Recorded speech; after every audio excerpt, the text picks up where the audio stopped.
Good afternoon, Refer family. I'm Kim Fleek. I'm the Executive Director of Human Resources here at Muskogee Public Schools.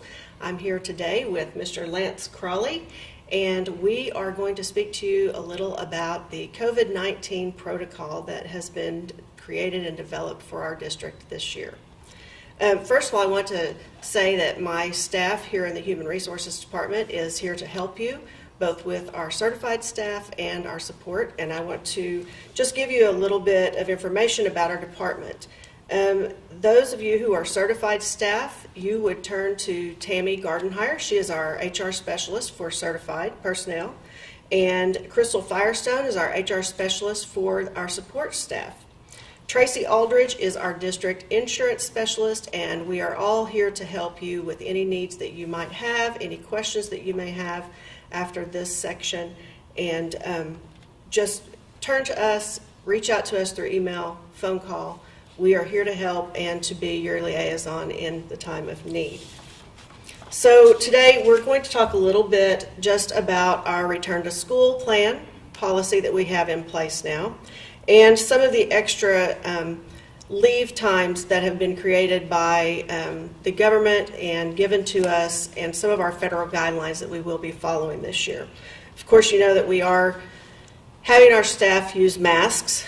We are also doing daily temperature checks as staff comes into any of our sites, and weekly screeners that staff will create and send in to your immediate supervisors on Mondays.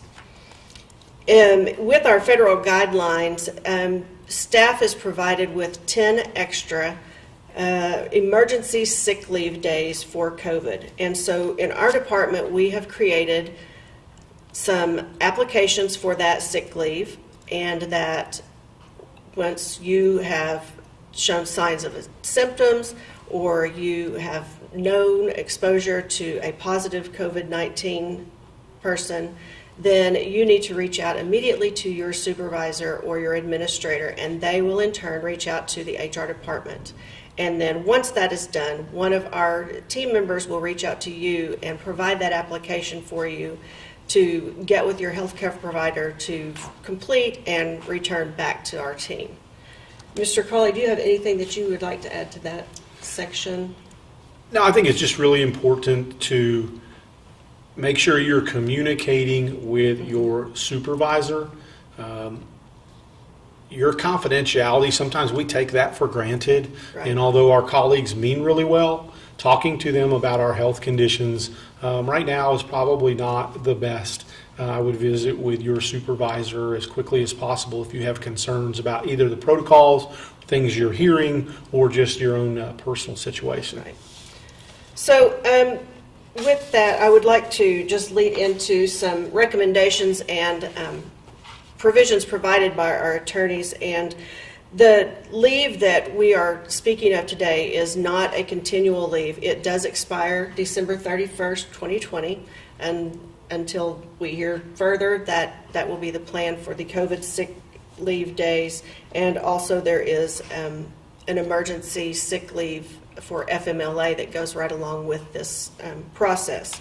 But under the COVID-19 conditions that may qualify an employee, we have the employee is subject to a federal, state, or local quarantine or isolation order that's related to COVID-19. Also is the employee has been advised by a healthcare provider to self-quarantine related to COVID-19. The employee is experiencing COVID-19 symptoms and is seeking a medical diagnosis. The employee is caring for an individual subject to an order described in 1 and 2. The employee is caring for a son or daughter whose school may possibly have closed, or a daycare that may have closed for reasons related to COVID-19, or that the employee is experiencing any other substantially similar condition specified by the U.S. Secretary of Health and Human Services. So one of the first things that our team members will ask you to do is that you seek out your healthcare provider and to get the guidance from them first thing, as soon as you can, and then get back with our team to let us know what your healthcare provider has asked you to do or has recommended for you. So I really, the 10 emergency sick days are over and above your 10 sick days that are provided by the district currently. And I know that in negotiations this year, we worked out a plan with MESPA and with MEA in dealing with those sick days in a situation if you possibly are exposed more than once. And so you will be able to see that in your negotiated agreements as well. Again, reach out to our office. We will be more than happy to answer any questions. We will be providing, once we have taken this to the school board on August 11th, some of our other guidelines. We will be getting out that information to each of you through email once those have all been approved and we have them in the correct format and everything that we want to have them in. That's really right now. There are some other guidelines on the emergency sick FMLA that would provide for 2/3 of pay for an employee. Currently, if an employee is on FMLA and they have depleted all of their sick time or vacation time, FMLA is not something that an employee would receive paid during that time. However, if we do put you on the COVID emergency sick family medical leave, then there is the opportunity to receive 2/3 of your pay while on that. However, another main thing is the COVID sick days and the family medical leave for COVID. All of that time does reflect once you have taken your FMLA. There's a 12-week time frame that you could have for any kind of FMLA, and so that is taken out of that 12-week per year time frame as well. That's really all I have right now. We can visit, and I'll just kind of feed in with you as you were talking about our return to school policy. I'm sure that there will be, hopefully we'll answer any questions that you already have, but like I said, if we do not here today, reach out to Mr. Crawley or myself or someone in my department, and we'll be more than happy to answer any questions that we can for you. Okay. I think it's just really important for the folks that are listening, watching this today or maybe at a different time, to understand Muskogee Public Schools is not making this up as they go. If you're watching this, what Ms. Fleek is describing is really, really complicated stuff. But we have people here to help you with it. Attorneys have written this, legislators have written this, and it's not easy to understand. But the important thing, I think, for you to take away from it all is between the government, between Muskogee Public Schools, and between your collective bargaining units, you now have some leave that is associated with COVID that you did not have before April. That's a good thing. Right. It may be frustrating at times navigating the waters for where does this apply and where does it not apply. But if you get focused on the negative, that's not going to do you any good. The positive is if unfortunately this COVID-19 affects you in a negative way, then there are some leave opportunities, and really appreciate what Mrs. Fleek and her staff are doing to try to make sure that everybody has those opportunities, to the point that we actually have to adopt new board policies to deal with this and make sure that that's in policy to protect you as well. I am going to transition a little bit. It's still in the general subject of COVID-19 and talk about our back to school plan. Hopefully you know a little bit about it now. We were the first district around to release our plan. We released it in the first week of July. And I can talk about a couple things specifically. We cannot, absolutely, with the range of opinions and beliefs of what every district should do, what's best for every employee, what's best for every child, there is absolutely no way we can make everybody happy. It just can't, and keep everybody safe. And so we erred way on the side of keeping people safe. And so I'm going to talk just a little bit about how we put our back to school plan together and just hit a couple highlights. The plan was basically put together, if you can imagine the day that school released, whenever that was, the very last contract day, I want to say that was about May 15th.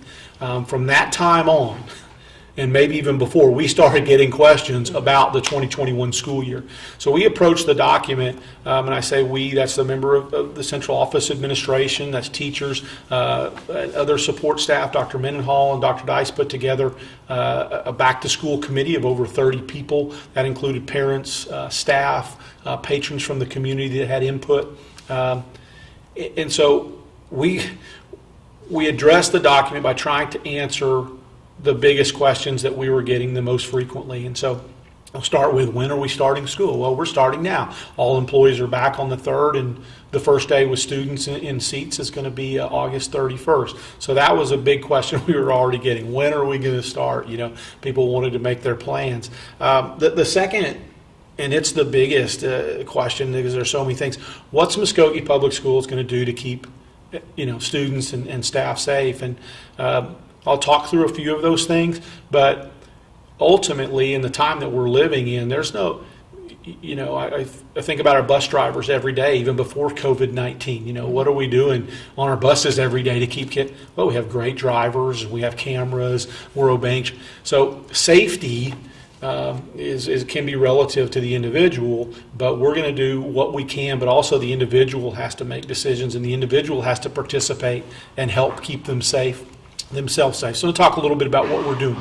First of all, every staff member ought to be taking their temperature before they report to work every day. That's a small thing, but it's a big step. So if you're feverish, you're not feeling well, that is something you need to report to your supervisor immediately. Another thing is on Mondays, you should be starting. That's going to take some time. Today's the first Monday, so maybe some folks missed it today, but it's online. It's a PDF document. You can print it and give it to your supervisor. You can email it to your supervisor, just however they want.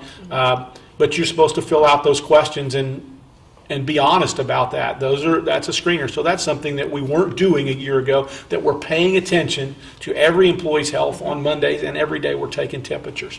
Our board, I don't know if you had a chance to watch the last 2 board meetings.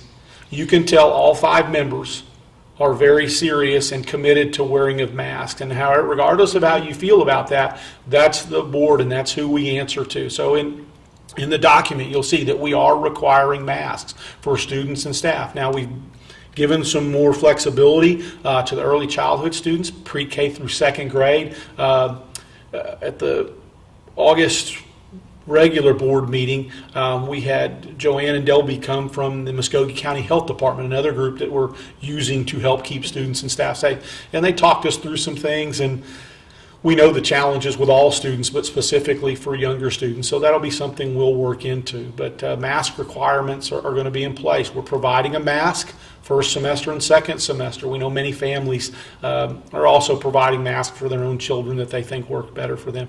So that's something that we're doing. Mr. Alexander's department, through all the PPE, personal protective equipment they've ordered, to the cleaning supplies, all those things add to what we're going to be doing that we weren't doing a year ago. But the biggest thing is keeping social distance when you can, and when you can't, wear a mask. Those things have been shown to have huge implications on your own personal safety and the personal safety of those around you. So those are a couple of big questions. A third question was probably the most prominent question we got is, what are you going to do on buses? And that's where we've had to be the most direct. With our bus riding schedule, the number of riders that we have who depend on our buses for transportation, we absolutely cannot social distance on buses. Even early childhood students, K through 2 that ride our buses, pre-K, we're going to ask to try every student and wear a mask on the bus. That's probably the area where we will be in the most proximity, or the closest proximity for the longest amount of time for some students. We're going to keep windows down.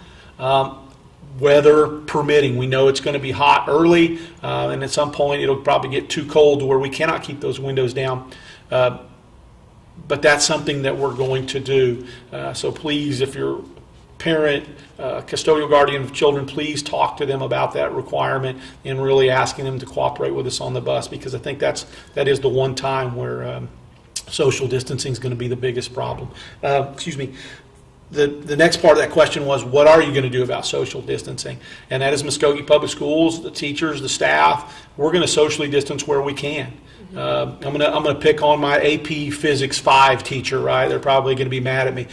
But typically, they may not have as many students as the Biology 1 teacher has, right? I mean, we've all seen that. So in that class, it may be more than appropriate for those students to be able to spread out and not wear masks. With the number of folks that we're seeing and students that we're seeing enroll in our virtual academy, we may see numbers in certain elementary rooms, certain middle school rooms, high school rooms, where it is possible to social distance and students don't have masks. That means keeping that 6 feet of space.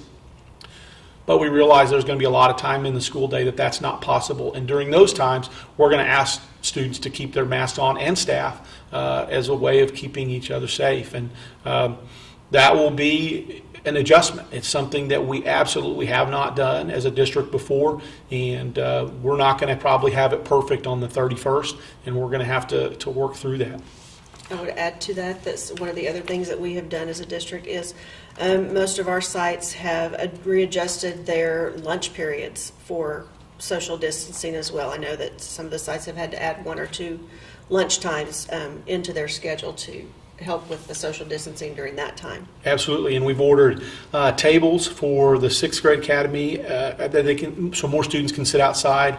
Also for the 7th and 8th grade academy and for the high school. So a way that when the weather's nice, we can take advantage of more space on the campus too. I think that's a great thing. Another question that we addressed in our back to school plan was, what are we going to do when we have positive cases? Everybody seems to want this information, and that's understandable. Got to remember, we're also governed by HIPAA, which is our own right to privacy with medical records, and closely related FERPA, which is a child's privacy in their educational records. So both those kind of control what we have to do with the district, and at times actually trump sometimes what people may think of as my right to know or my personal safety. So that all is a balance. So we are only as a district going to deal with confirmed positive cases. So that's when a parent or a staff member shows us, hey, I have this test, here are my results, I'm positive. Or we get information through contact tracing from the health department. When we get that is a positive, not a rumor of a positive, not a, hey, I know this person's tested. We've got to have that documentation. When we know that, you're talking with our legal representatives. If it's a student, we can do the following. We can reach out to the families in that building, in that child's classroom, and we can make an announcement that will basically have the following information: the building, the grade level, and the classroom. So that's still a pretty small group if you think about it. We're trying to protect that child. So that's the first level in terms of what we can tell the community. We are not going to tell every single Muskogee parent and family member if there's a case at Creek. Right. That's not going to happen. Now, that will get out there. We understand that. But at the same time, that won't be in our plans.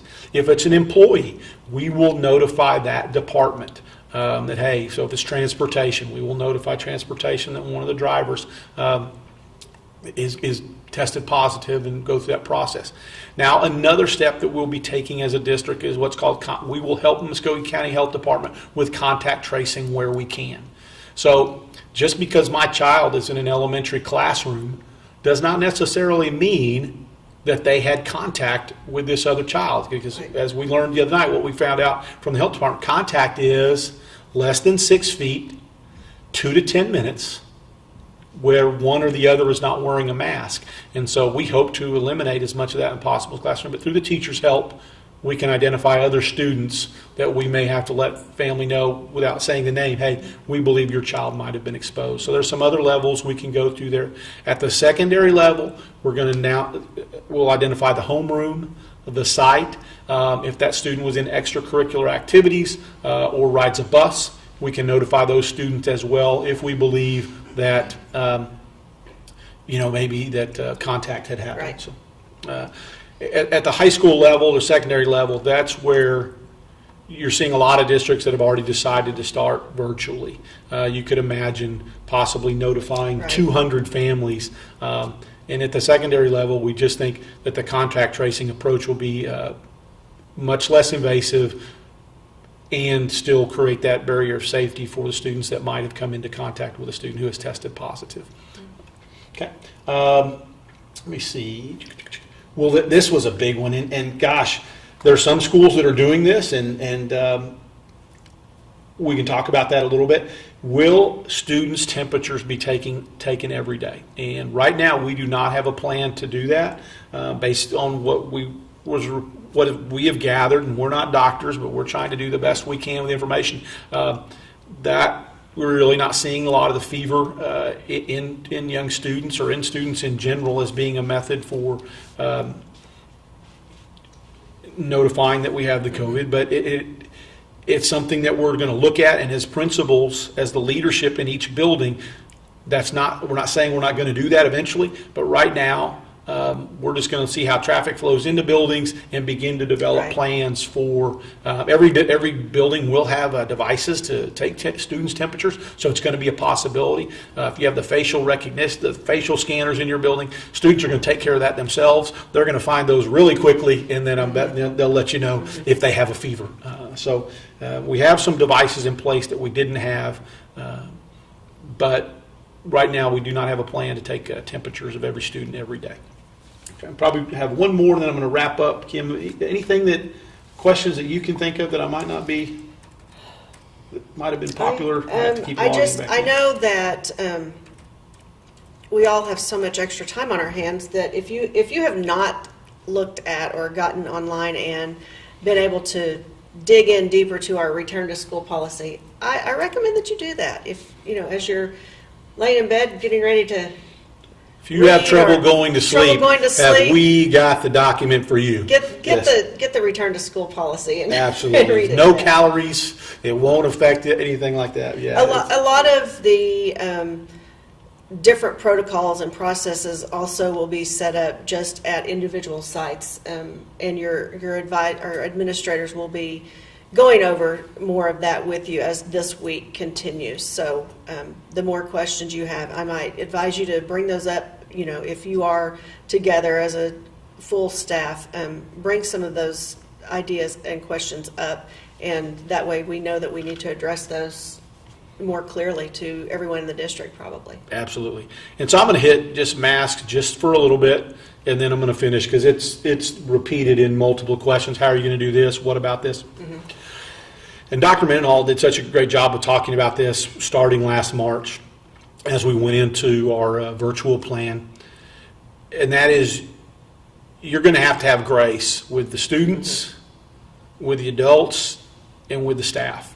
And grace is that ability to give forgiveness where it may or may not be merited.